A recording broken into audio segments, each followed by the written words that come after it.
This is not just the story of a woman who channeled a voice. It is a landmark that forever changed the way we understand the mind, time, and reality itself. In 1963, Jane Roberts opened herself to a presence that identified as Seth. It was not a ghost, not an ordinary spirit. It was a non-physical consciousness with access to knowledge that transcends the boundaries of space and matter. Seth described himself as a multidimensional energy essence, a consciousness that had long surpassed the physical form. Through Jane's voice, he began to speak, not to predict the future, but to remind us of who we truly are. He spoke of consciousness as the creator of simultaneous time, of a self far greater than the one reflected in the mirror. His message was clear. You are not at the mercy of reality, you are shaping it. It was a call to awaken from the dream we mistake for truth. And Jane was not merely a passive receiver. She questioned, challenged, and studied every word, ensuring it was not just her imagination, but something deep, consistent, and mysterious. So the real question is not, who was Seth? The question is, are you ready to remember the part of yourself that has never forgotten? From now on, you will hear Seth's profound statements exactly as he presents them. Prepare to dive into a consciousness beyond apparent reality. The soul, God, and all that is God is far more than the sum of all the probable reality systems he has created. Yet, he is present within each of them, without exception. He is in every man and woman, as well as every spider, shadow, or frog. This is a truth humanity often struggles to accept. God can only be experienced through your own existence, and you are experiencing him, whether you realize it or not. However, he is neither male nor female. I use he merely for linguistic convenience. The most inescapable truth is that God is not human, nor a personality. Your concepts of personality are too limited to encompass the multidimensional reality of his existence. The soul is not a finished product. In fact, it is not a product at all, but a continuous process, an incessant unfolding, and all that exists is neither finished nor unfinished. There are probable gods, just as there are probable selves, but all of them are part of what you might call the soul or identity of all that is, just as your own probable selves are part of your greater soul. All that exists is conscious, not only of its own nature and the nature of all consciousness, but also of countless probable gods. At this point, words begin to fail. The nature of all that exists can only be directly felt through inner senses or vaguely perceived through intuition and inspiration. The miraculous complexity of this reality cannot be conveyed with ordinary words. The soul remains at the center of its being, expanding its capacities in all directions, simultaneously engaged in creative acts that are always valid and meaningful. The system of probable realities reveals new facets of the soul, and over time, this understanding will profoundly transform our religious ideas. This is why the nature of good and evil is such a crucial theme. Simply put, evil, in fact, does not exist. Though it is hard to comprehend, you encounter effects that seem evil. But the notion that if God exists, there must be a devil, or if good exists, there must be evil. This is like saying that because an apple has a top, it must have a bottom, without realizing both are part of the same whole. Your ideas of growth and development follow a linear model toward perfection. Therefore, it is difficult to imagine an order unfolding simultaneously in all directions, yet a completely perfect God or being would eventually suffocate its own creation. Perfection implies an endpoint, beyond which no development would be possible, where creativity would extinguish. Such an order would require predestination, with each part bound to a fixed pattern, incapable of evolving. But within true order, there is freedom. And it is this freedom of creativity, the essence of all that is, that ensures an infinite and ever-renewable future. All that exists is inexhaustible. Infinity resides in simultaneous action in a way we still cannot fully comprehend. Everything that exists is alive, even in its smallest parts. Every molecule carries its own consciousness and grants all of its creations unique capacities. Each one serves as inspiration, impulse, principle, and inner guide, shaping not only itself but also the world around it. And here's a fact few truly understand. Only a fraction of your total self is known to you.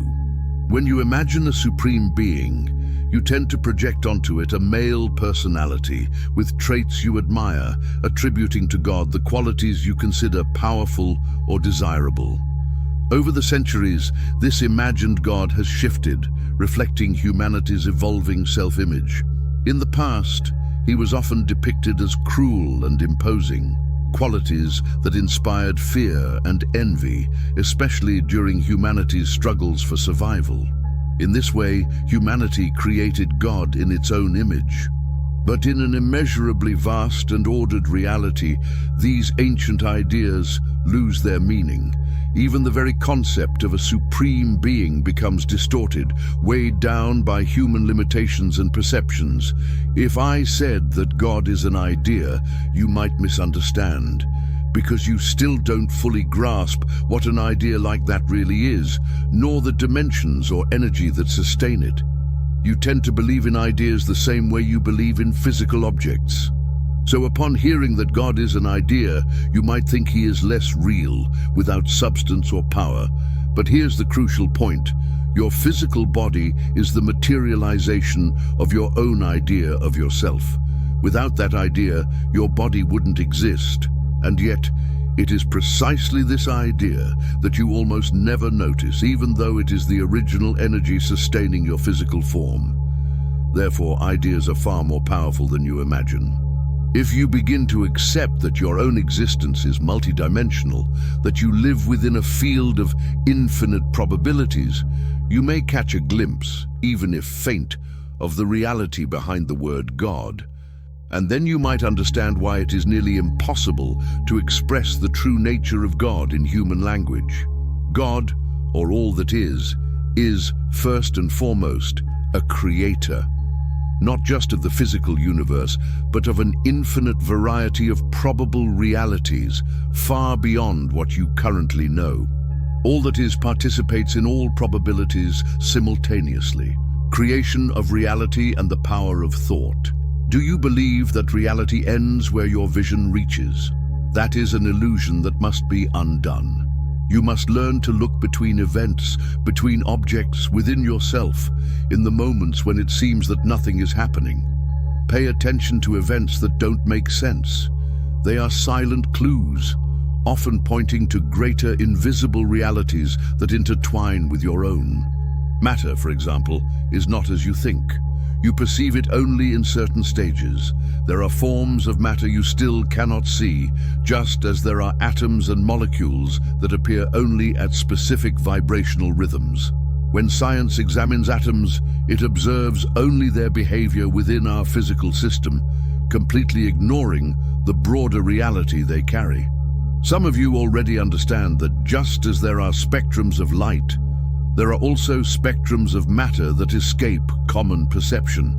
Your physical reality is not especially dense compared to others. The dimensions you attribute to matter are merely subtle indications of a vast field of infinite possibilities. You need to understand something fundamental. Every mental act is a reality, and you are responsible for it. That is why you find yourself in this specific, concrete system. If you create a devil in your mind, then that devil becomes real for you and for everyone who believes in it.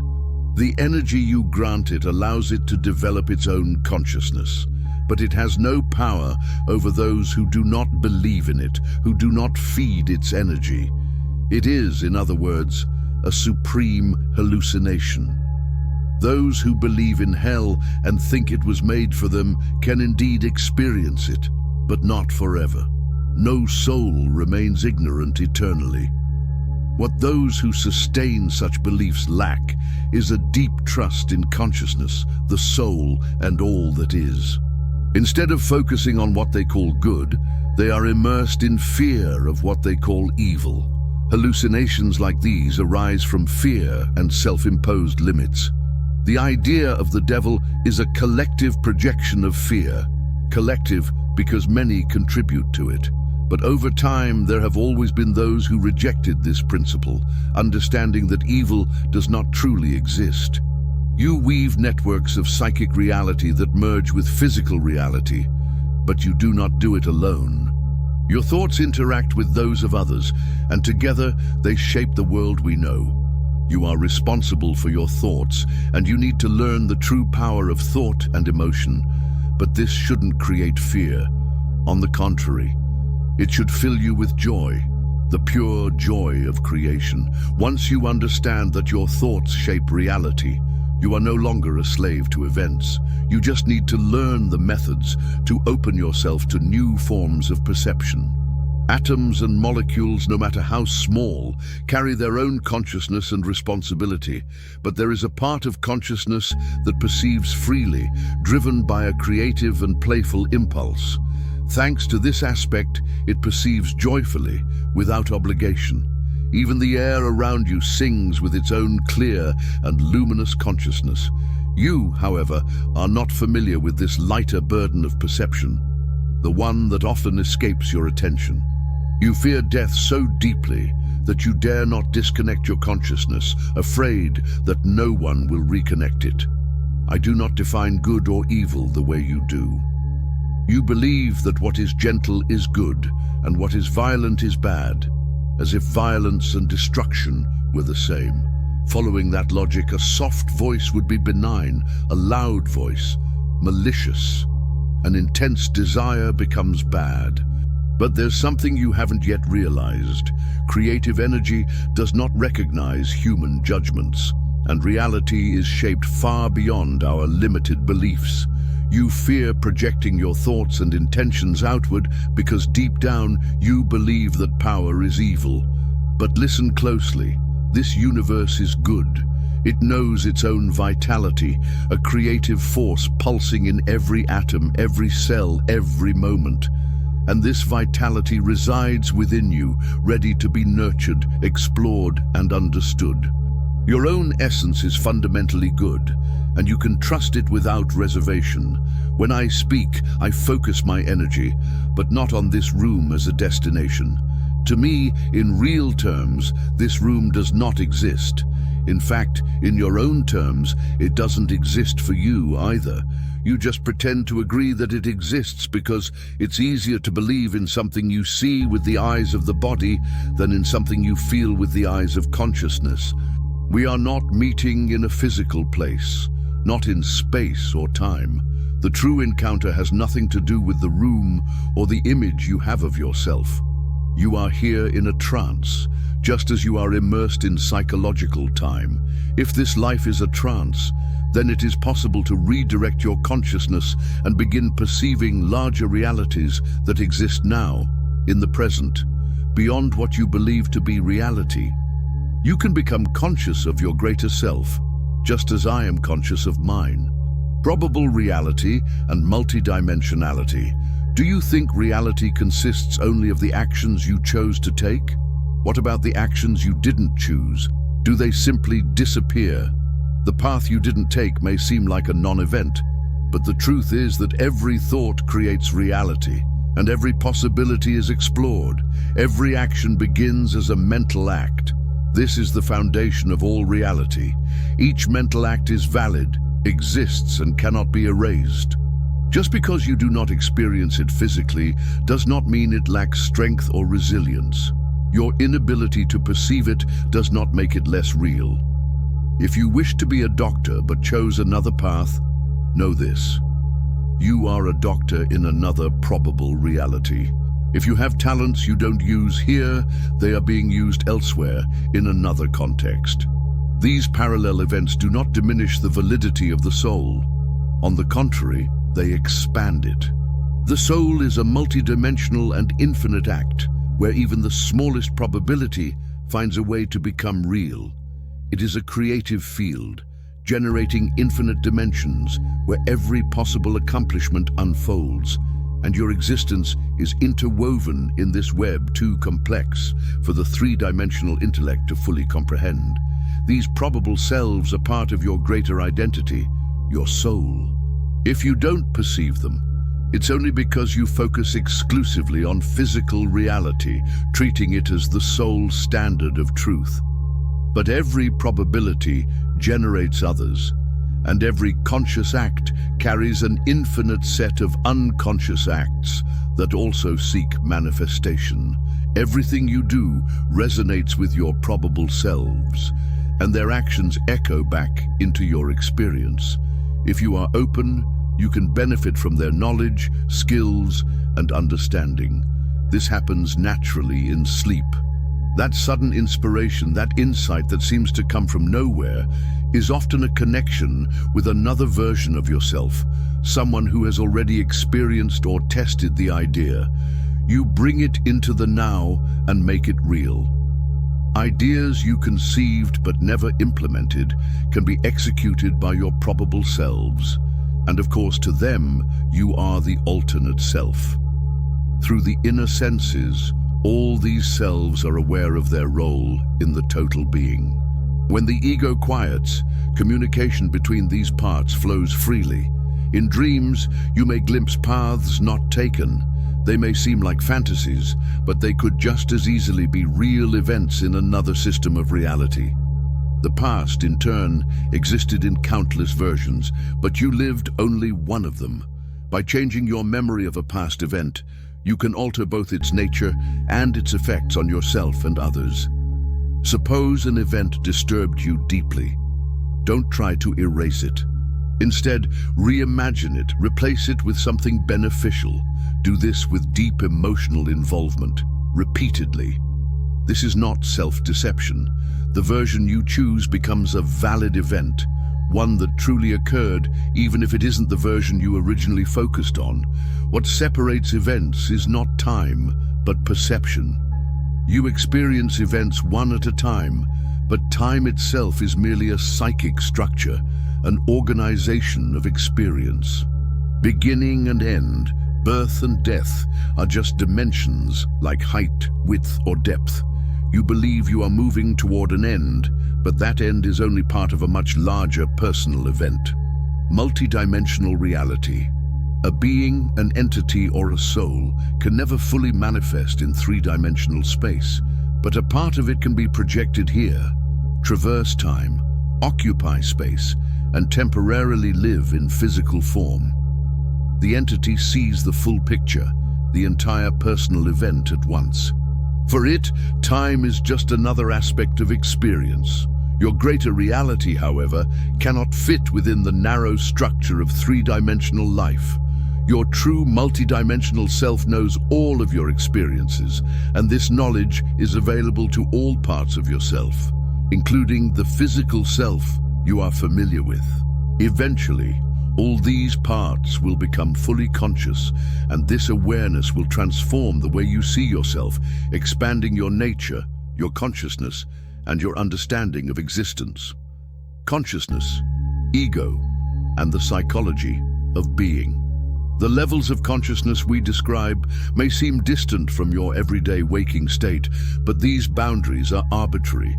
These states are qualities of your being, directions toward which your soul moves. Even your ordinary mind contains subtle hints, reflections, shadows, signs. Your waking consciousness is limited by habit, so you rarely perceive these signals consistently, yet they are always present, offering glimpses of deeper levels and directions. You may often see images or symbols in your mind that seem out of place and then dismiss them. But if you focused on them, you could follow these signs to deeper states of consciousness. There are many levels of consciousness active during waking life that you usually do not recognize. Each is real in its own way and knows its own form of reality. At this moment, you are using a form of consciousness that focuses on only one point at a time, leaving out other states in which the rest of your being is also engaged. Each of these states creates its own reality, just as you create yours. Reality, at its deepest essence, is a byproduct of consciousness itself. This fact presents a unique challenge for the ego, especially at the beginning of the journey. The ego seeks answers outside itself because its role is to manage the physical world. Yet, at the same time, it feels a deep connection with parts of the self it cannot fully control or understand. On some level, the ego knows that its true foundation lies in the inner being. As it matures, the ego begins to seek external confirmations of what the inner self already knows intuitively. The inner self, in turn, supports the ego, translating these internal truths into physical terms it can understand, projecting them outward. And when these truths appear in the external world, the ego finally recognizes and accepts them. Until you are honest and conscious with yourself, you cannot truly connect with others. You will project your fears and biases onto them and will not be able to help them because you remain insecure internally. You shape the reality you know, both individually and collectively. To transform your world, you must first change your thoughts.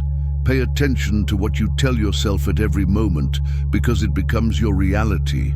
You project your ideas outward, but often act as if they aren't yours, as if they come from somewhere else. But they are yours. So take the time to understand your true thoughts and feelings, and do not fear them. What we call balance is actually a dance of constant imbalances, a focused consciousness made of continuous movement. In this state, not all elements can be known at once because new ones are constantly arising, not just physical elements, but psychological traits of consciousness itself. These elements are always combining and changing. You are not the same person you were 10 minutes ago. Physically, psychologically, spiritually, psychically, you are different. And in 10 minutes, you will be different again. To deny this is to try to force consciousness into a rigid form, a structure it was never meant to assume. It would be like trying to create a perfect psychological landscape by applying fixed rules, a task that is impossible. You must stop fully identifying with the ego and recognize that you can perceive far more than it allows. Imagine you are holding a flashlight. This flashlight is your consciousness. You can point it in many directions, but instead you have become accustomed to keeping it focused on a narrow path.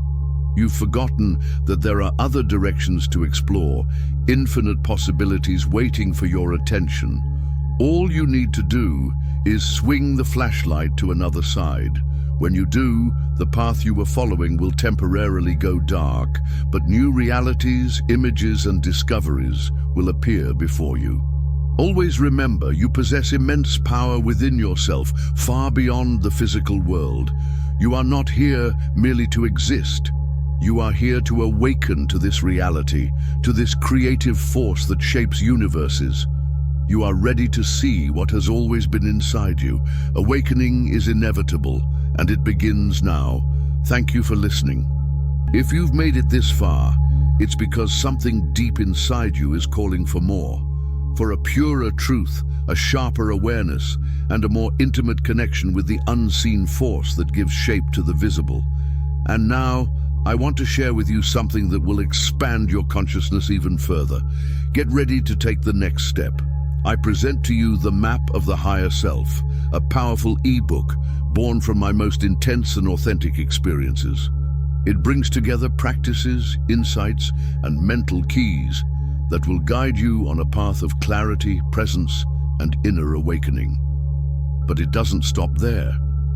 When you get the book, you'll also receive free access to the Sacred Library, an exclusive digital collection of rare, forbidden works removed from our history, hidden texts that reveal what has been concealed from humanity for centuries and is now within your reach. This map is not just a book, it's a tool for transformation. If you've arrived here, it's no accident. This is a sign. You're ready to elevate your perception and take control of your own reality. Click the link in the pinned comment and dive into this journey of self-knowledge with courage, focus, and awareness. And don't stop here. I've handpicked 2 essential videos that will expand even further everything we explored today. Choose one and keep exploring the deeper layers of your being. Remember, the truth is not found in the noise of the world, but in the silent voice of awakening consciousness.